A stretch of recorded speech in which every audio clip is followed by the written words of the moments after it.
వర్మ గారు మళ్ళీ వస్తాను 1 by 1. నాకు ఎమ్మెల్యే గారు కంక్లూజన్ ఇవ్వండి, వారు వెళ్ళిపోవాలంట. ప్లీజ్. వైఎస్ఆర్ కాంగ్రెస్ పార్టీ మా ప్రభుత్వంలో అనేక తప్పులు చేసిందని వారి 2 నెలల నుంచి ఈ శ్వేతపత్రాలు విడుదల చేయడానికి ఈ ప్రభుత్వం యొక్క విలువైన సమయాన్ని వృధా చేశారు. ఈ 2 సెషన్స్ ను కూడా అందుకే ఉపయోగించుకున్నారు. చిట్ట చివరికి గౌరవ మాజీ ముఖ్యమంత్రి జగన్మోహన్ రెడ్డి గారు నిన్న ప్రెస్ మీట్ పెట్టి ఏ వ్యవస్థలో ఏ విధంగా కాగ్ నివేదికలు, కాగ్ లెక్కలు, కాకి లెక్కలు కాదు వాళ్ళు చెప్పినట్టుగా కాగ్ లెక్కలు, వారు కాకి లెక్కలు చెప్తే మేము కాగ్ లెక్కలు చెప్పాం. కాగ్ ఇచ్చినటువంటి నివేదికలను చూపిస్తూ చంద్రబాబు నాయుడు గారి పరిపాలన సమయంలో బైఫర్కేషన్ టైంలో 1,18,000 కోట్లతోటి మొదలైనటువంటి అప్పు చంద్రబాబు నాయుడు గారు 4,18,000 కోట్ల రూపాయలకి తీసుకువెళ్లారు. ఆ తర్వాత వచ్చినటువంటి మా ప్రభుత్వం అదనంగా 2.5 లక్షల కోట్లు అప్పు చేసి 7.5 లక్షల కోట్లు subject to correction net figure కి 7.5 లక్షల కోట్లు ఉజ్జాయింపుగా ఈ విధమైనటువంటి అప్పులున్నాయి, ఇన్క్లూడింగ్ గ్యారంటీలతో సహా కలిపి అని నిన్న లెక్కలు చెప్పడం జరిగింది. మళ్ళీ ఈరోజు బుగ్గన గారు మాజీ ఆర్థిక మంత్రిగా పనిచేసినటువంటి రాజేంద్రనాథ్ గారు కూడా ఇవాళ ప్రెస్ మీట్ పెట్టి వారు కూడా మా ప్రభుత్వంలో జరిగినటువంటి ఈ యొక్క పరిపాలన మీద వారు కూడా వివరాలతో కూడినటువంటి అంశాలను వారు కూడా చెప్పడం జరిగింది. నిజంగా ఇన్ని శ్వేతపత్రాలు వాళ్ళు విడుదల చేసిన వాటిల్లో మేము ఇచ్చినటువంటి ఈ కాగ్ నివేదికలకి ఎక్కడన్నా పొంతన పోలిక ఉందా అంటే దాని అర్థం ఏంటి? శాసనసభ సాక్షిగా అబద్ధాలు చెప్తున్నారనేది. అన్ని శ్వేతపత్రాల్లో ఇచ్చినటువంటి లెక్కలన్నీ కూడా అబద్ధపు లెక్కలు అంటారా? మ్యాచ్ అవ్వట్లేదు కదా. దాని మీద మాట్లాడండి. ఒక్క నిమిషం. కాగిచ్చే నివేదికలు ఏ పార్టీకి సంబంధించింది కాదు. మరీ ముఖ్యంగా మాట్లాడుకుంటే కాగ్ అనే వ్యవస్థ కేంద్ర ప్రభుత్వంలో ఒక భాగస్వామిగా ఉండేటటువంటి వ్యవస్థ. కేంద్ర ప్రభుత్వాన్ని పరిపాలిస్తున్నటువంటి ఎన్డీఏ కూటమిలో ఒక భాగస్వామి వ్యవస్థ. కేంద్ర ప్రభుత్వంలోనే ఉన్నటువంటి ఆర్థిక మంత్రి గారు కూడా ఆర్థిక పరిస్థితి మీద, రాష్ట్రం యొక్క అప్పుల మీద వారు చెప్పినటువంటి వివరాలకి వీరు బయట పెడుతున్నటువంటి ఈ శ్వేతపత్రాలకు పొంతనుందా? రెండవది, వారు ఎప్పుడైతే అధికారం కోసం తాపత్రయపడుతూ ప్రచారాలు చేశారో 14 లక్షల కోట్లు ఏపీ అప్పు అని పదే పదే మాట్లాడారు కదా. మరి 14 లక్షల కోట్ల గురించి చెప్పాలి కదా. గవర్నర్ గారి ప్రసంగంలో ఏమో 10 లక్షల కోట్లు అని చెప్పారు. 14 లక్షల కోట్ల అప్పనేమో వారు ప్రసారాలలో ప్రచారం చేసేటప్పుడు వాడుకొని గవర్నర్ గారి ప్రసంగంలో 10 లక్షల కోట్లు అన్నారు. పోనీ 10 లక్షల కోట్లైనా కానీ చూపించాలి కదా. రెండవది, 12 నెలలకు సంబంధించినటువంటి బడ్జెట్ నే ఇయ్యలేనటువంటి ప్రభుత్వం ఒక ప్రభుత్వమా? ఒక అమ్మాయిని మానభంగం చేసి హత్య చేస్తే శవాన్ని కనిపెట్టలేనటువంటి ప్రభుత్వం ఒక ప్రభుత్వమా? కేవలం నెల రోజుల్లో 14,200 కోట్లు అప్పు చేసినటువంటి ప్రభుత్వం ఒక ప్రభుత్వమా? రోజుకి 450 కోట్లు అప్పు చేస్తున్నటువంటి ప్రభుత్వం ప్రజలకి మేలు చేస్తుందని ప్రజలందరూ నమ్మాలి. ఇవన్నీ కూడా మీరు అసెంబ్లీకి వెళ్ళి అసెంబ్లీలో మీ గళాన్ని బలంగా వినిపించాలని శాసనసభలో చర్చ జరిగిందా?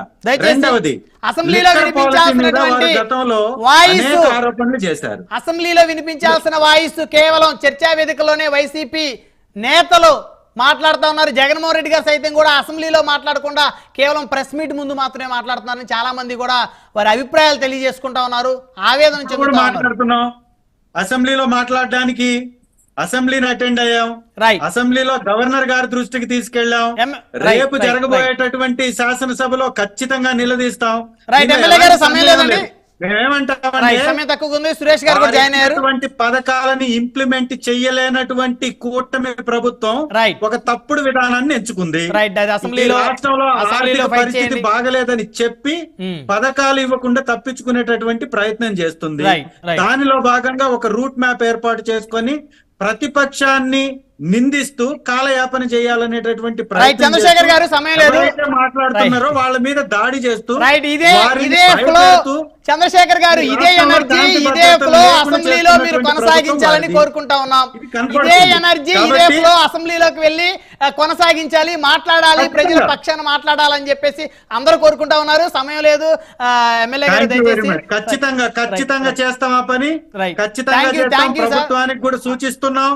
ప్రజల యొక్క జీవితాలను మార్చడానికి, ప్రజలకు ఇచ్చినటువంటి హామీలు నెరవేర్చడానికి, ఈ రాష్ట్రం ఆర్థికంగా అభివృద్ధి చెందడానికి పరిపాలన కోరుకుంటారు తప్ప వ్యక్తిగత దూషణలకి, వ్యక్తిగత కక్షలకి, వ్యక్తిగతమైనటువంటి లాభాపేక్షకి ఈ రాష్ట్రాన్ని బలి చేయొద్దని ఈ కూటమికి కూడా సలహా ఇస్తున్నాం. సురేష్ గారు. సార్ చంద్రశేఖర్ గారికి నమస్కారం. ముందుగా చంద్రశేఖర్ గారు కావాలి. హలో సార్, నమస్తే. సురేష్ గారు మీరు కంటిన్యూ చేయండి. టెక్నికల్ ఇష్యూ వచ్చి నేను మధ్యలో కట్ అవడం. అవును. అదే సార్, ముందుగా చంద్రశేఖర్ గారు వెళ్ళిపోయినట్టున్నారు. ఆయన మాట చెప్పదలుచుకున్నారు. పర్లేదు చెప్పండి, వారు వింటారు, చూస్తారు, చెప్పండి, లైవ్ కదా. అంటే చంద్రశేఖర్ గారు లాంటి వ్యక్తి అంటే ఆయనకి మంచి వాయిస్ ఉంది, ప్రతిదీ ఒక్కటి సబ్జెక్ట్ చదువుకుంటారు. ఆయన ఏం చేస్తారంటే కత్తికి రెండు వైపులా పదున్నటువంటి వ్యక్తి ఆయన. అంటే ఒక తప్పుని ఒప్పుగా మాట్లాడగలిగే సామర్థ్యం ఇచ్చాడు ఆ దేవుడు. అలాగే ఒప్పుని తప్పుగా, తప్పును ఒప్పుగా మాట్లాడగలిగే ఒక అవకాశం ఇచ్చారు. కాబట్టి మంచి చెడు ఏదనేది నిజాలు ప్రజలకు చెప్తే ఆయనకి బాగుంటుంది, ప్రజలకు కూడా అర్థం అవుతుంది. ఆయన ప్రతిదీ కూడా తప్పును ఒప్పు చేయగలడు, ఒప్పును తప్పు చేయగలడు. అంటే ఆ మాటలు గారడీ చేస్తాడు తప్ప ఆయన వాస్తవాల్లో వైసీపీ మాన్యువల్ అని ఉన్నాడు తప్ప ఒక మంచిని మంచిగా ప్రొజెక్ట్ చేద్దామని ఆలోచన లేదు. కాబట్టి ఆయన అది మానుకొని ఎక్కడైనా ప్రజల వైపు ఉండాలని చెప్పేసి ముందు ఆయన రిక్వెస్ట్ చేసుకుంటున్నాను నేను.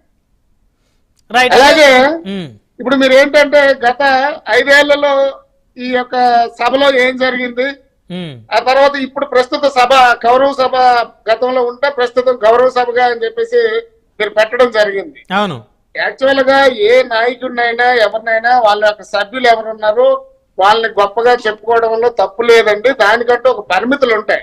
కానీ ఈ వైసీపీ నాయకులు వీళ్ళు ఒక మంచి కవితా హృదయంతో ఎక్కడో కవులు రాసిన కాదండి, వీళ్ళు సొంతంగా బియ్యము గంజి, బియ్యంలో పంచదార వేస్తే పాయసం అవుతాయి అధ్యక్ష, బెల్లం వేస్తే పరమాణం అవుద్ది, ఇట్లాంటి మాటలు. ఒకరు ఆపరేషన్ ఆవిడ గుండె జగన్ ఖన్ ఖన్ ఖన్ అని కొట్టుకునేది ఒక ఆవిడ ఇట్లా రకరకాలుగా. అంటే వాళ్ళకి మాకు వైజాగ్ లో ఒక ఆయన ఉన్నారు, ఒక ఎమ్మెల్యే, అలాగే శ్రీకాకుళంలో ఒక ఎమ్మెల్యే. వీళ్ళందరూ ఏంటంటే అధ్యక్షుల వారి హృదయాన్ని దోచుకోవడానికి వీళ్ళు పడిన తపన ఇంత అంత కాదు. గత 5 ఏళ్లలో